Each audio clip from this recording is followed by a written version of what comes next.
Hey everybody, have you ever wanted to watch a Star Wars movie so mediocre you forget about it the next day?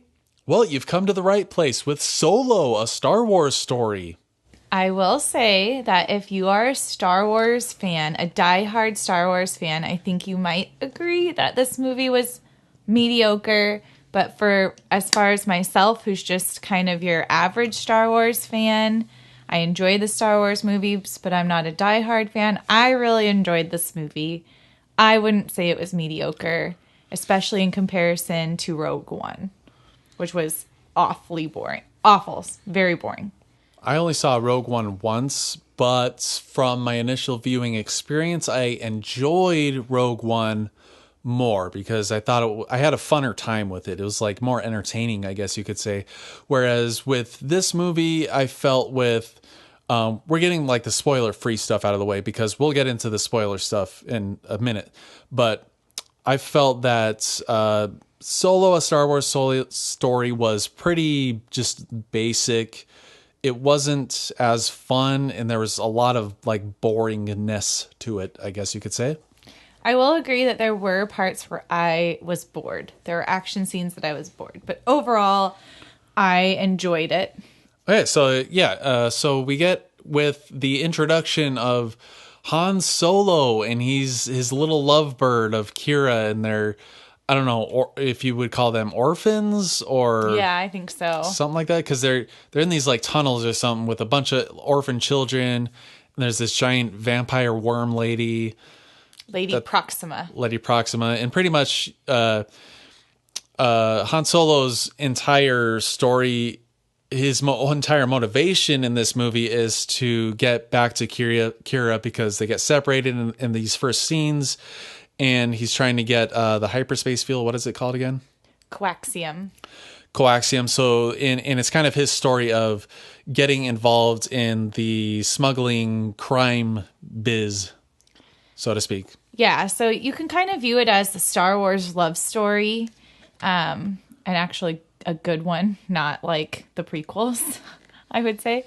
But it is kind of at its heart, at its core, a love story. But you do have kind of the main mission for Han is to find and steal this valuable resource of the hyperspace fuel in order to be able to buy a ship to go and save his love. Yeah, his love. So yeah, there's adventure and heist stuff and galore. And so I thought it was kind of boring, not as entertaining or fun as I hoped it would be. And I went in with fairly low expectations too. So you obviously enjoyed it more than I did. Yeah, I mean, I really enjoyed this movie. There were parts of the movie that I felt like didn't make complete sense. And there were parts that I was really bored, especially from the parts... Any part of the movie where Kira wasn't, I was bored. So from the moment Kira is separated from Han until the moment he reunites with her, I found extremely boring. But after he reunites with Kira, the story picks up. And so I was pretty much interested the entire time after that. But yeah, I guess we'll go into spoilers now. So going back to that first scene, like, is Han Solo and Kira, are they orphans here? They don't really seem to go that in depth with that. They didn't go... I wish I had gotten a little bit more of their backstory because I didn't know if they grew up on Corellia together. So if they're like friends that grew up together and now they kind of have this love interest, or like how did they get on Corellia? I get the sense that Kira at least grew up on Corellia, but we don't know where Han came from. Yeah, Han Solo definitely is, because he mentions his dad later on. Yeah. And his dad is a shipbuilder, which Corellia is a shipbuilding planet, which I'm glad they actually have this in a live action movie. Because Corellia, I've always wanted to see it. It's a big part of the expanded universe of Star Wars, I guess you could say. So I'm glad we saw that. I'm not as happy about the vampire worm creature that's kind of weird. I know Star Wars has weird creatures, but this is like, I don't know if it's like the dialogue or the performance or something, but it's just ugh. So for me, this is such an interesting question for diehard Star Wars fans, because to me, I don't really see a huge difference in the strangeness of Lady Proxima's character next to Jabba the Hutt. Like, to me, one is not more strange than the other. So it's always interesting. Maybe if she added like an alien language and didn't speak English, maybe that would have made it better. Oh, yeah. Okay. I could see that. But yeah, I mean, the strange creatures in Star Wars, they don't really faze me anymore. Like, even after seeing the originals, seeing the originals, I found it weird. Although that could be because by the time I watched it, I saw the like revamped originals where they had like all these extra weird CG stuff. Yeah, so that could be why it doesn't faze me as much to see these strange creatures in the newer ones, because I saw the originals after the fact, after they were ruined, basically. So, yeah, I don't know. That just was kind of weird, and it was weird that they're like basically vampires, and he crashes the window, and the light shines on them, and they're hurt by the light. I didn't see a point to that, but it's these first scenes that kind of tell you what kind of movie this is going to be. Like, there's like over the top, really dumb dialogue. It's like really reminded me of cheesy '90s movies or something like that. I'm like, okay, well, we'll have some fun with this. There'll be some funny dialogue here, but then we get like some clashing of tones and clashing of what this movie wants to be, sort of, to me. But it's these first few scenes that we get a lot of really stupid dialogue, like, what's your last name? Oh my gosh, that was the worst part of the movie, where they ruin Han Solo's name. I feel like the Star Wars universe has this bad habit of taking something that's cool, that doesn't need any explanation, and over-explaining it and kind of taking away from it. Like, you do not need to tell us where Han Solo's name came from. It's just his name. It's a cool name. And now you're telling me that, oh, Solo, he didn't have a last name. It's because it was kind of like a joke. Like, oh, Han Solo, he goes solo because he's a scoundrel. And who are your people? It's a play on his name. He's like, who are your people? And he's like, I don't have people. I'm by myself. Oh, so you're Han Solo. What's another word for by yourself? What's a one-word synonym? It was just so dumb. And now, by the way, if they continue on with these Solo movies and make a second one, if you do any type of flashback to his father, you better not give his father the last name Solo, because that's not going to make sense. I know. So, well, the sequel's going to be called Duo: A Star Wars Story. Yeah, Han Duo. He's back with Kira. Yeah, like, it's just so stupid. And then she dies because we know that he ends up with Leia. So that was my least favorite part of the movie, where they ruin Han Solo's name. But I'll get over it. That's where we're like, okay, we're into the really stupid dialogue department of movies. The whole beginning of the movie really did not start out well, but I think when he meets back up with Kira, the movie really takes a pace, goes in the right direction from there. Although I really like the chase scene in the beginning. That was a pretty good chase scene. And there was some drama when they were separated too. Yeah. What did you think of the part where how did you think of what they did with him meeting Chewie? What would you think of that? Oh, I mean, that's pretty much standard, which is a lot of this movie. It's a standard, it's basic. It's long been known that Han Solo saved Chewie, and that's why Chewie owes him like a life debt, which I was very disappointed that they didn't go into any kind of explanation or anything like that. We didn't get much. After this initial scene of them meeting, we didn't get a lot of character building between Han and Chewie, or at least as much as I would have hoped. But this first initial scene, I thought it was interesting. Dropping him into the pit with this monster, and I'm like, oh, it's definitely Chewbacca. Yeah. And he's like, I thought the relationship between Han and Chewie in this movie was cute. Yeah. I liked it. I enjoyed it. They had like a good chemistry, and I liked the way they showed how they met and how they escaped together. So it was I don't know how I feel about it. When it initially happened, it took me out of a little bit. But when Chewie was about to slam Han Solo or whatever, and he just started speaking Wookiee. Yeah. And he's like, I speak a little bit. And it's like, you never have talked to him in Wookiee before. Yeah, I agree. That part was out of place where Han starts talking in Wookiee. It was pretty funny, though. Yeah. And which is what I was expecting at this point in the movie, because it was just like a silly, kind of over-the-top movie. But, their meeting was pretty funny. But the guards were like, this monster hasn't had anything to eat in a while, and we'll throw a human down. Has Chewbacca been eating other human guys that they throw down there? Right. And do they eat humans? Because that doesn't seem like something that race does. So that's kind of... I don't know. That is yeah. I mean, they rip the arms off of them, but do they like drink the blood from the dripping arm or something? It actually is kind of really upsetting to think of Chewie attacking and eating other humans. I know. Now that I think about it. So that kind of ruins his image, but... and, and speaking of Chewie and the name of Solo, Han Solo says, I'm going to have to think of a nickname for Chewbacca. That's too long. I think they should have just left it at, that's a mouthful, and not like have said, like, I'll have to think of a nickname. Yeah, and then next time in the heat of battle, he just calls him Chewie or something. Well, which is kind of what happens. They just start calling him Chewie. I'm glad they didn't draw attention to, oh, that's a good nickname, Chewie. Yeah, like so cheesy. Oh my gosh. But I will point out that the originals are cheesy as well. So I feel like you kind of need to keep some of the cheesiness in to just go with the originals. Well, but I feel like that a lot of the cheesiness of the originals comes from the time that they were made. Yeah, that's true. So then after he rescues Chewie, or they basically kind of save each other, I would say. Well, this is after the whole war, and he joined the Imperial Army and stuff.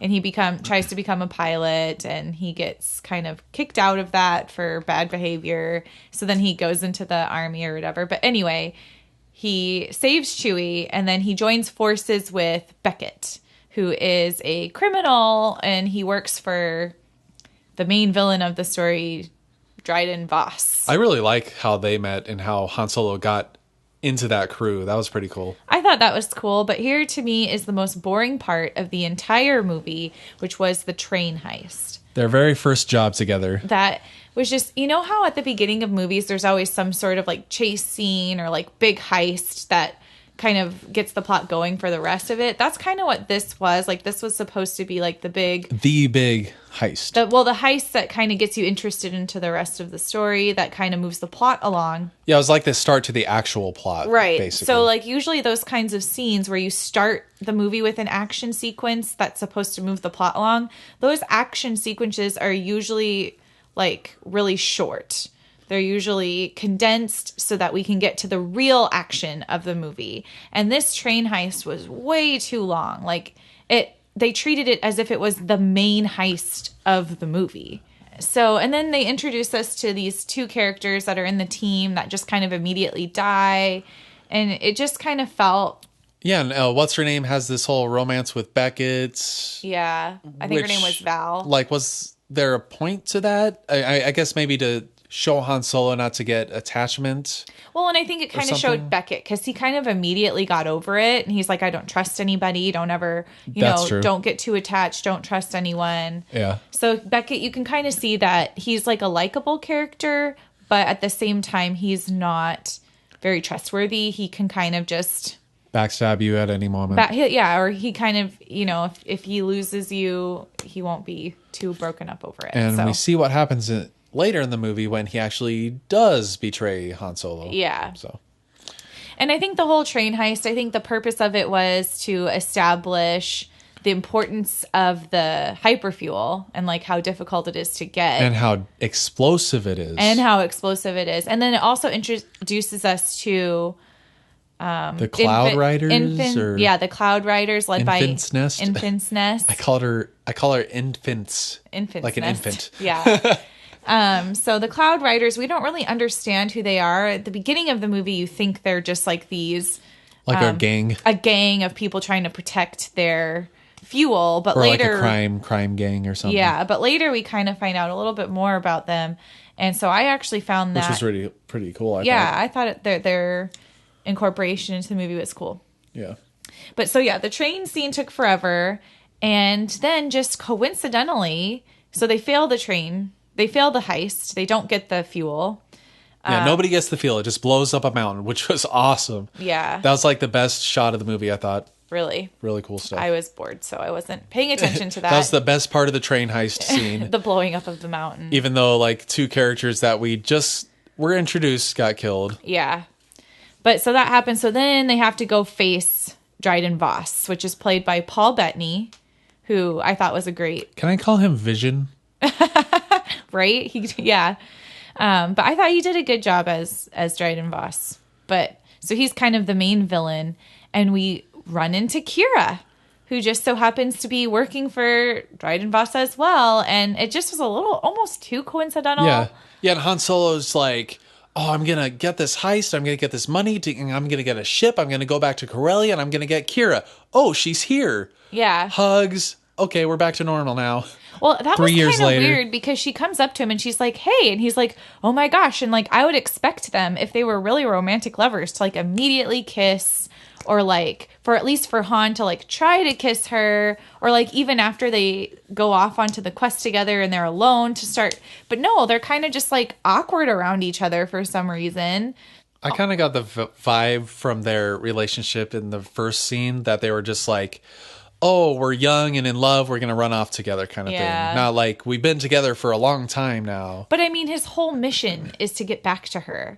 So then he finally sees her, and you would think it would be like this romantic, like, reunion, but because that's been his whole goal, but it's not. It's kind of just like, oh, hey. And then the other thing is when they're in Dryden Voss's, like, office, I guess, talking to him about how they failed, and he's asking Kira what she thinks, and she's kind of like participating in like tearing down their ideas and saying like, and it's like they're gonna die if they don't come up with another plan for how they should get the coaxium. They're gonna die. And Kira doesn't seem at all concerned about Han, or like when Dryden Voss is like, oh, I'm gonna have to kill you, that's it, and if you don't come up with a plan, and then Han comes up with a plan and Kira like argues against it. And I'm like, what are you doing? He's going to kill Han if you don't go along with this plan. So why are you arguing against it? It's like Han hasn't changed hardly at all in these 3 years, where she has done like leaps and bounds of changes and getting involved in this, like, what is it? An organized crime this, like, syndicate of some sort. But it's weird to me that it's weird to me that it doesn't tip Han off. Like, isn't Han wondering why Kira's not trying to protect him more? Well, and that comes to what we should have had more interaction with those two talking with each other. Like, we don't get that scene until like another scene or two down the line. Yeah, it's just odd. The reunion is odd. And I feel like if you're going to say, okay, Kira has changed, then at least Han should be noticing it.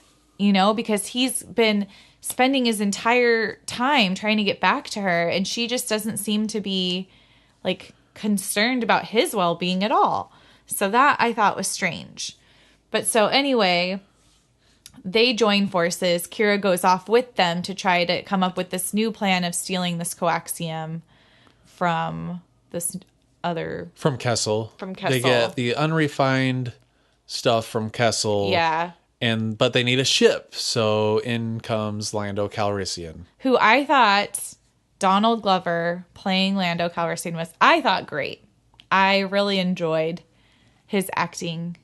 I don't want to be a downer, because I'm sure most people will say he's definitely the highlight of the characters of this, and I definitely agree with that. There were a couple small moments when, like, his little Lando accent kind of slipped, and it made or crossed that line into like too much accent to where he's like, oh, he's definitely playing a part here. And I mean, it's a nitpick, but I thought he definitely did a great job. But at the same time, I also feel like, so he's a much younger Lando Calrissian than in Empire Strikes Back, right? But he's acting the same exact character. Like he's a lot younger now, so he hasn't changed at all from now to his older self. So I thought that was kind of weird. I was hoping to have a little bit more naive Lando, a little bit more like youngness. Like with Han Solo, I thought he did a pretty good job too.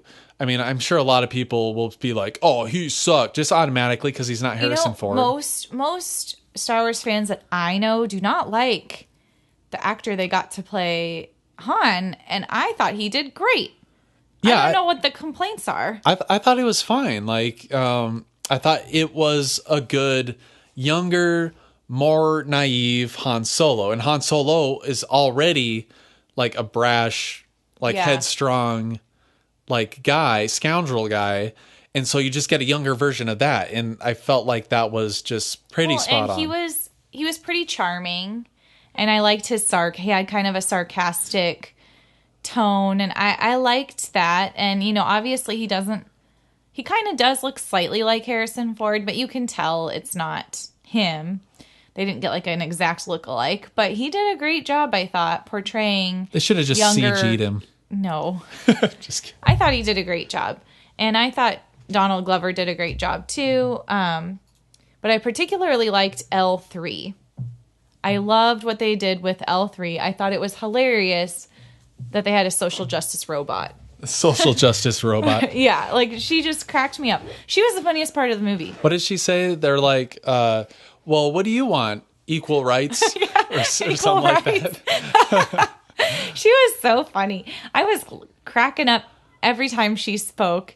And I was really hoping for more comedic dialogue in that. Like, I thought she was like a humorous character. Yeah. I didn't laugh out loud in any of her like dialogue. It was humorous, but I wish there was just more comedy in this movie. I commend them for not doing over the top humor. It almost seems like lately Disney in general has been kind of just capitalizing too much off of the comedy, and like in their Marvel movies and stuff, it's almost sometimes too much. And in this movie, they didn't rely on the comedy. They just had it in there like a little bit as needed. Well, I think that might be one of the problems why this was as boring of a movie as it is to me, is that I just wish there was more funniness in it, because it would have fit, you know, with Han Solo.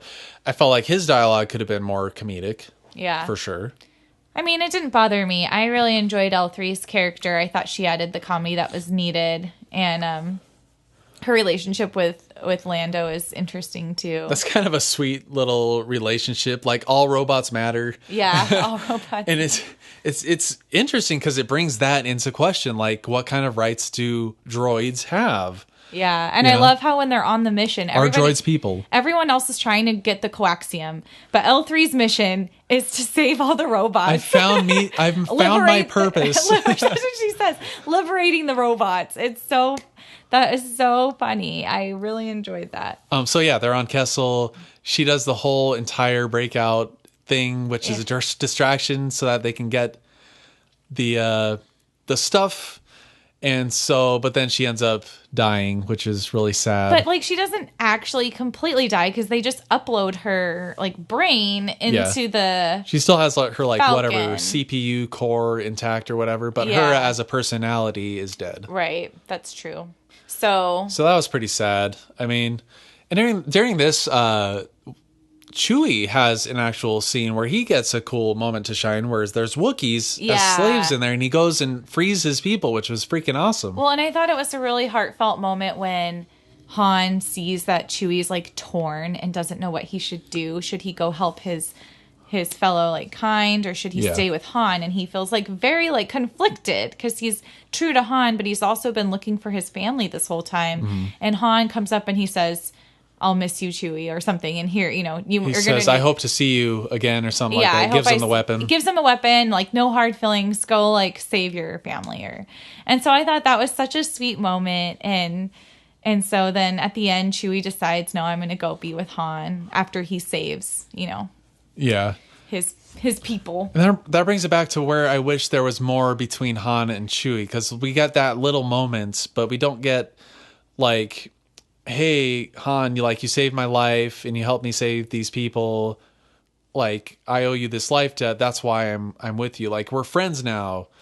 Same with Han and Lando. We didn't really get enough with their relationship. They're just kind of like, we're friends now. Well, yeah, they do this one mission and then they don't see each other until the Empire Strikes Back. Like, well, is this going to be is it going to be in a book? There's going to be a Solo 2, and there'll be more time for them to show us more between the characters. Because in Empire, you feel that there was more to it than just, you feel that they were kind of friends, I'm sure, instead of just this one mission. There's a lot in between that we haven't seen. This is just their meeting. In this movie, it was just them meeting for the first time. So I also thought with the mission of stealing the coaxium from, what was the planet? Kessel. So upon escaping Kessel, we finally get the Kessel Run. And I'm like, all right, how are they going to do this less than 13 parsecs? They're going to have to like try a new route or something. Is the Kessel Run like a thing in the movies or something that I'm not aware of? Okay, so in the originals, Han says the Millennium Falcon's the ship that made the Kessel Run in less than 13 parsecs. Oh, okay. And in a parsec, this whole time until now, everybody's like, well, a parsec isn't a measure of time, it's a measure of distance. So now, awesome, credit to them, they made it a measure of distance. And they say that you can't do the Kessel Run in under 20 parsecs because you have to go this certain route to get through this area or whatever. And they do it in under 13 parsecs. So they cut like 7 parsecs out of the Kessel Run, which is a really cool way about doing it. And that's when they run into the Space Kraken. The Space Kraken, the most relevant creature in the entire Star Wars anthology.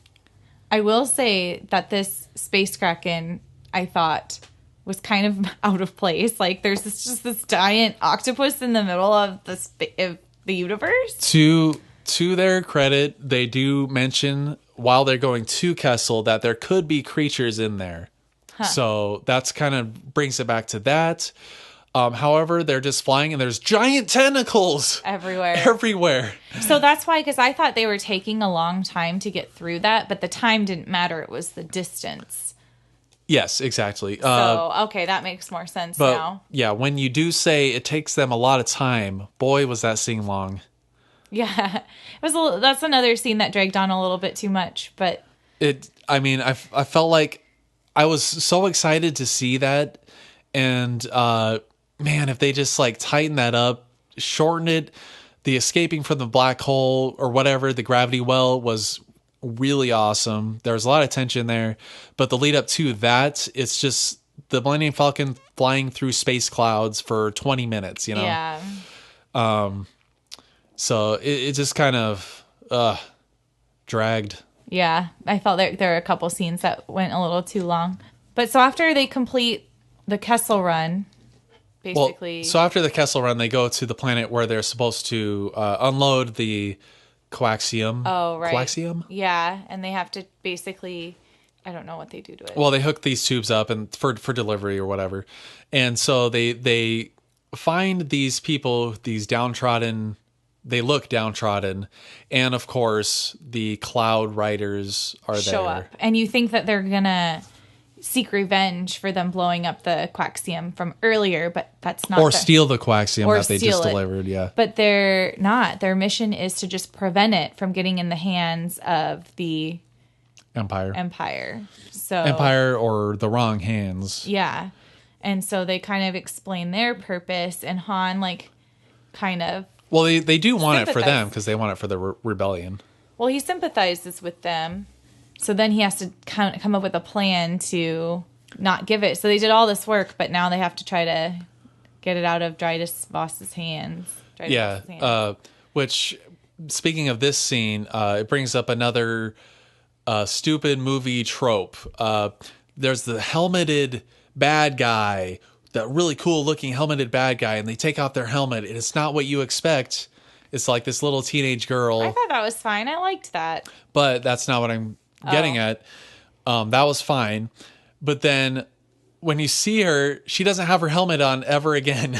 Right? Yeah. And that's just like such a movie trope. Like, why doesn't she just wear her helmet again? What's the point of the helmet in the first place? Oh, to hide the fact that she was a teenager. But then she doesn't want to hide that fact ever again, I guess.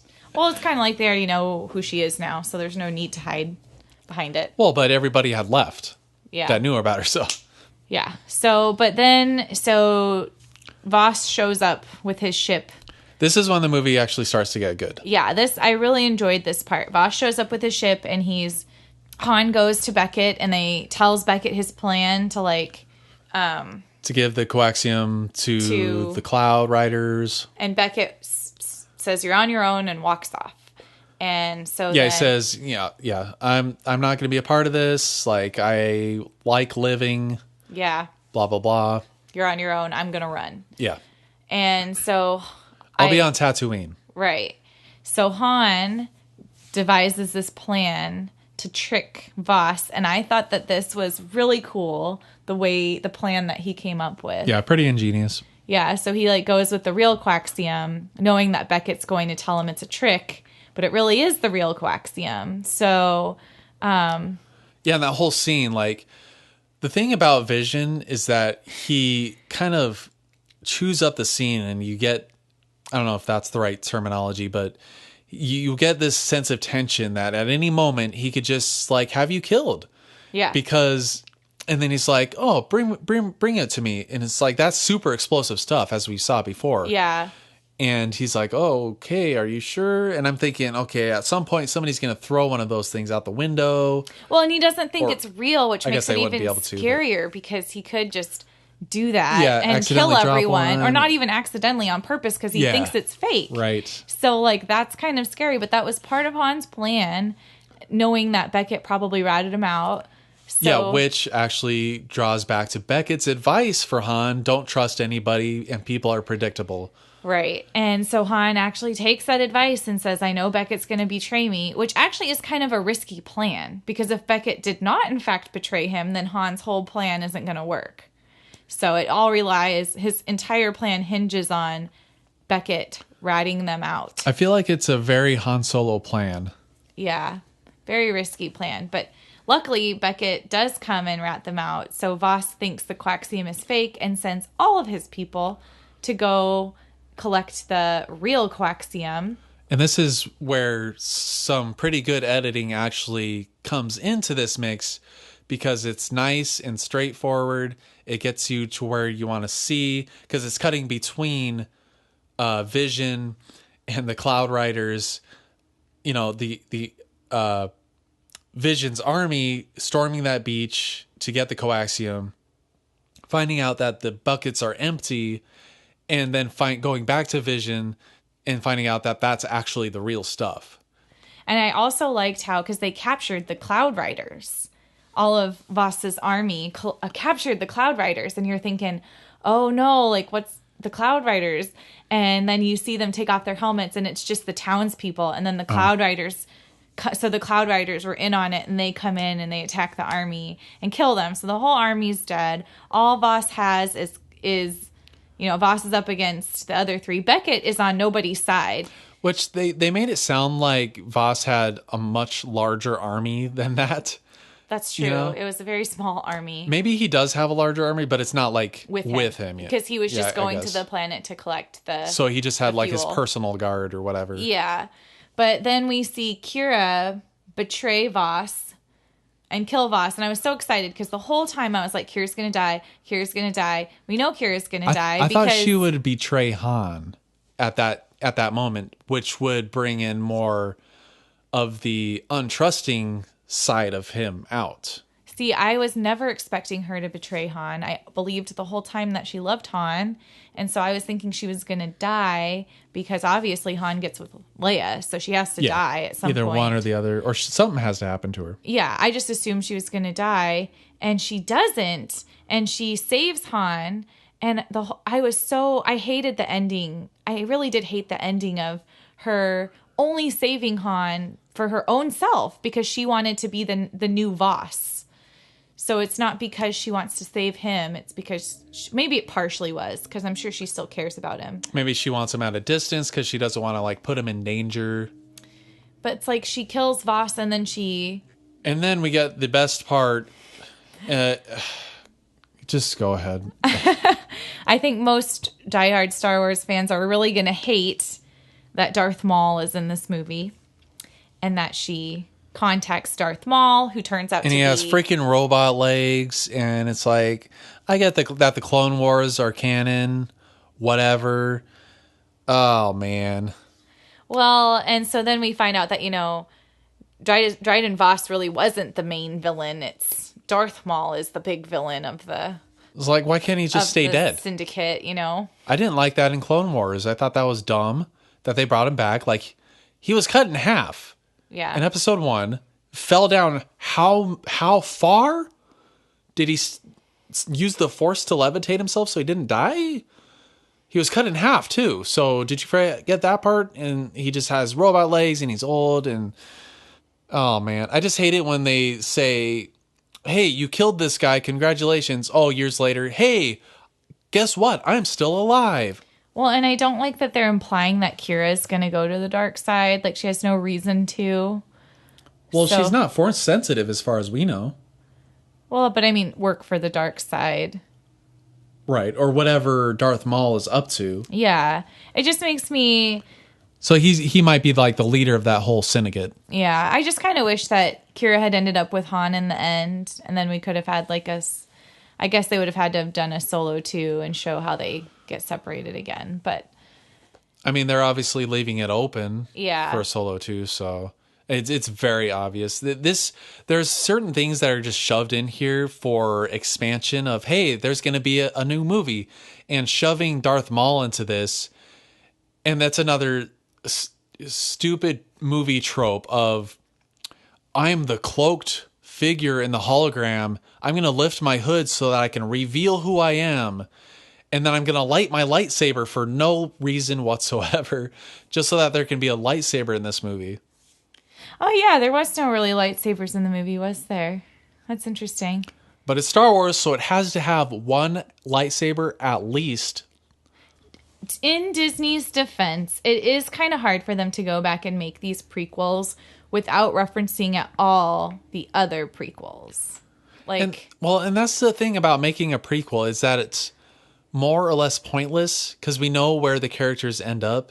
Like with Rogue One, sure, it was kind of a fun Star Wars movie, I thought, but it was pointless because we knew what was going to happen in the end of the day. Yeah. With Star Wars, with this one, we know that Han ends up with Leia. Right. He ends up with the rebellion. A total downgrade, by the way. A total downgrade. Like, Kira, I think it's sad that he doesn't end up with Kira. Well, you only say that because of Game of Thrones. No. I just have never liked Princess Leia anyway. So. Go ahead and dislike the video now. So, yeah, I mean, God, with the whole Darth Maul thing, I feel like it's like a super fan service kind of thing, and I always hate it. But the thing is, like you said, prequels, you can't introduce any new. I mean, with prequels, the viewers already know what's going to happen. So the most you can do with a prequel is kind of make surprising connections, like, oh, that's how they meet, or that's how Darth Maul's connected. Like, they have to do some sort of. But Darth Maul is dead, so you can just say. Why can't you just create a new character? Instead, you have to just bring one back from the dead. Just create a cool new character. Like, why do we have to bring the only good thing from the prequels? Yeah. Debatably. Like, he was cool, and that's about it. Yeah, I agree. I think in these prequels, the only thing they should keep the same are, like, Han, Lando, and Chewie. Like, we don't need anything else from the movies. We don't need a Yoda. We don't need to see what Yoda's up to. I don't think we need a whole prequel about Obi-Wan. Oh yeah, Obi-Wan. So the Darth Maul thing is definitely setting up for Obi-Wan movie. So yeah, I don't think that's needed, but I did enjoy the Han Solo movie. Yeah. As a whole. So overall, I would say it's worth your time. I definitely think that you should go see it. I think that Star Wars fans are going to be disappointed no matter what. So, well, I mean, I went into this. It doesn't feel like a Star Wars movie. It doesn't seem like a Star Wars movie. It is, but it's just like a very contained compared to the other movies. But, it's a lot of it's really boring. I'd say like 60%. The first 60% of the movie was kind of dull and boring. It doesn't help much that the visuals are just super gray washed and desaturated, almost like a DC film. And it just like adds to... Like, I wish that was more vibrant, but, why can't you just inject a little bit more fun into this? Instead, it drags, boring, and the dialogue is really dumb, and there's stupid movie tropes left and right, and the editing was pretty bad. It felt like a music video. I didn't mention this before, but it felt like it was edited and shot almost like a music video. That's at least to me. So... I mean, yeah, don't go in expecting this, like, you know, Oscar-worthy movie, but I mean, for what it was, I enjoyed it. I liked the plot. I thought the characters and the acting was good. I liked the actors they chose for the parts, you know, overall. And I liked the story. So overall, it was still worth, you know, worth my time. I guess. I mean, I feel like there was not much point to this movie being made. They didn't really do anything that impressed me. It's just very basic. I guess I would put it at a middle of the road. It's very basic. I can see it being very forgettable. I can't say I'm disappointed because that's how my expectations were, and it met my expectations. So I kind of wish that it was better though. So with that being said, guys, I hope you enjoyed the video. Please like and share the video if you enjoyed it. And of course, comment with your thoughts. And as always, take it easy.